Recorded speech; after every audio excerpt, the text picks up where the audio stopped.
Hello friends, सभी को Radhe Radhe.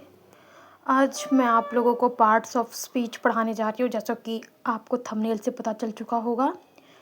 Friends, ये मेरी फर्स्ट वीडियो है। मैं ये चाहती हूँ कि मेरे इस वीडियो पे सब्सक्राइबर 100 हो और लाइक्स हो 100, तब मैं न्यू वीडियो अपलोड करूँगी।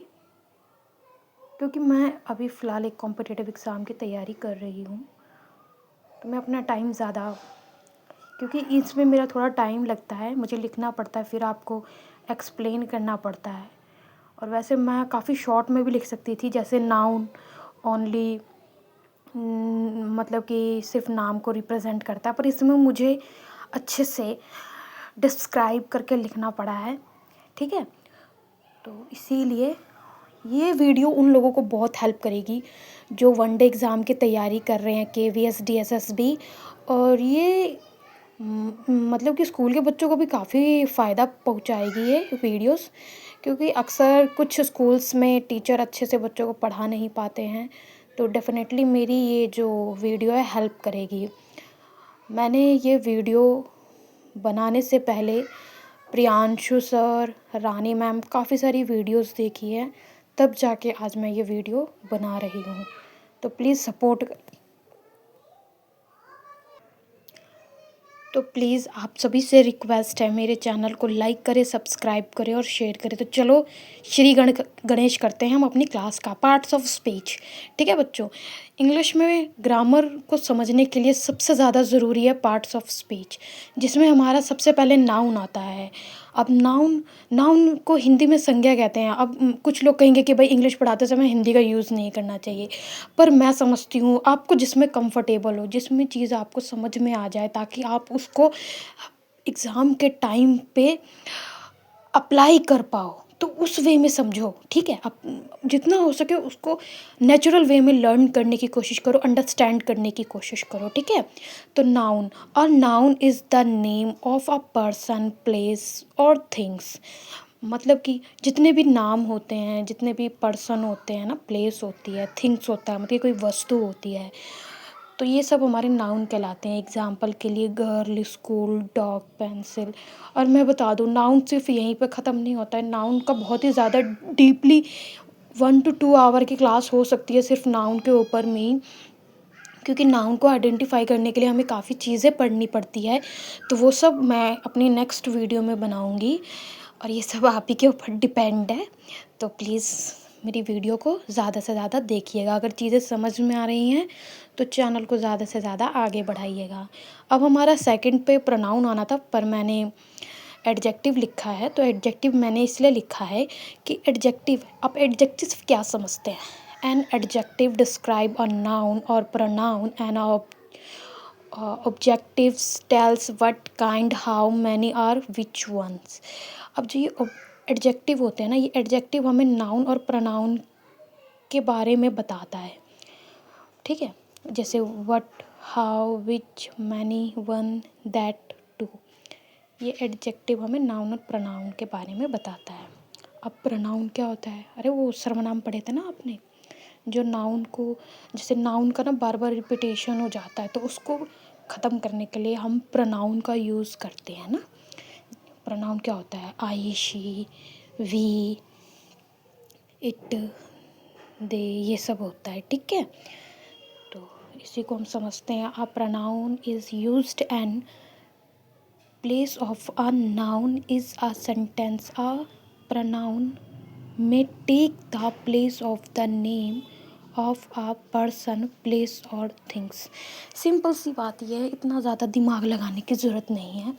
हमें कभी भी ये ज़रूरी नहीं होता कि जो हमें बुक इस लैंग्वेज लिखी हुई है उसी चीज़ को हम रीड करें। हमें मेन है कि भाई ये चीज़ बता क्या रहा है। ठीक है ना। हाँ, वही वो रणछोड़ दास पूछता है अपनी क्लास में कि सर, मतलब कि ज़िप के बारे में तो वो पहले तो हिंदी में बोलता है, फिर उसको मास्टर कहता है कि कहना क्या चाह, मतलब कि ऐसे नहीं, बुकिश लैंग्वेज में डिस्क्राइब करो। देन वो बुकिश लैंग्वेज में बोलता है, क्योंकि मैं, बाकी तो आप लोग तो समझ ही गए होंगे, आपने 3 Idiot मूवी देखी होगी ऑल ऑफ, ज़्यादातर लोगों ने, तो उससे आपको हाँ, और क्लास में ये थोड़ा थोड़ा ना मजाक होना चाहिए, अच्छा होता है, ठीक है। अब प्रोनाउन के एग्जांपल्स तो जैसे मैंने अभी बोले ही हैं, I, she, it, they, me, you, he, we. ये मैंने पहले इसलिए लिख के रख लिया है ताकि मेरा लिखने में टाइम वेस्ट ना हो, इसीलिए, ठीक है। बस आज हम लोग ओनली और ओनली बस नाउन के बारे में ही, सॉरी, पार्ट्स ऑफ स्पीच के बारे में ही बात करेंगे। अब हमारा 4th नंबर पे आ जाता है वर्ब। वर्ब मतलब क्रिया, ठीक है। तो a verb can tell what action someone और some things is doing. A verb can also express a state of beings। इसमें क्या होता है, इसमें हमें एक्शन के बारे में, वर्ब मतलब कि एक्शन हो रहा है, रन कर रहा है, सिट कर रहा है, जंप कर रहा है, थिंक कर रहा है, ये सब हमारी एक्शन हो रही है। और स्टेट ऑफ बीइंग मतलब कि पता चलता है, am, are, were, is, was, इन सब का पता चलता है। वर्ब से आपके दिमाग में एक ही चीज़ आनी चाहिए, वो है सिर्फ एक्शन हो रहा है, कोई ना कोई एक्शन हो रही है, ठीक है, या फिर हम एक्सप्रेस कर रहे हैं, ठीक है। तो यही है वर्ब। अब फिर हमारा आ जाता है next is 5th adverb. An adverb describe a verb, adjective or another adverb, and adverb tells how many, when, or to what degree। अब जो ये एडवर्ब है ना, एडवर्ब कुछ नहीं है, बस ये एडवर्ब जो है वर्ब को एडजेक्टिव के बारे में हमें बताता है। वर्ब जो है हमें ये बताता है कि क्रिया चल रही है, किसके द्वारा क्रिया की जा रही है, क्या क्रिया हो रही है, समझ रहे हो।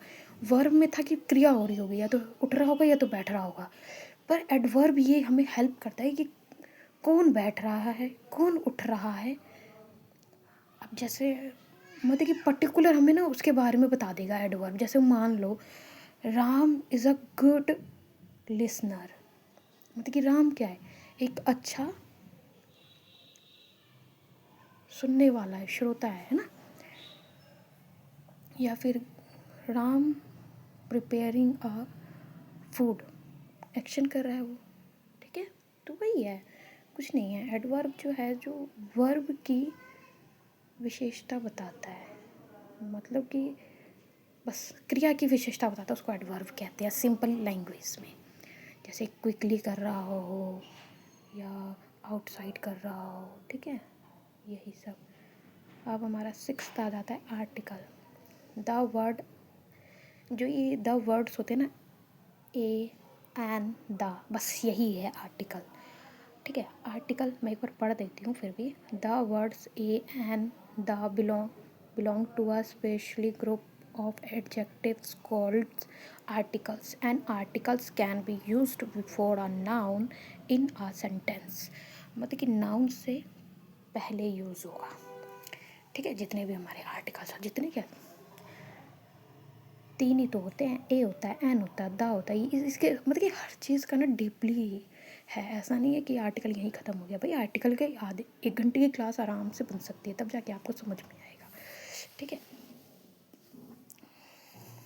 इसमें डिफिनेट आर्टिकल होता है, इनडिफिनेट आर्टिकल्स होता है, किसके साथ ए जाएगा, किसके साथ एन जाएगा, किसके साथ दा जाएगा, इन सभी का भी आपको नॉलेज होना चाहिए, ठीक है। अगर आप चाहते हैं कि मैं इस पर भी वीडियोस बनाऊँ तो बस आपको पता ही है, चैनल को सपोर्ट करिएगा। नेक्स्ट है प्रीपोजिशन।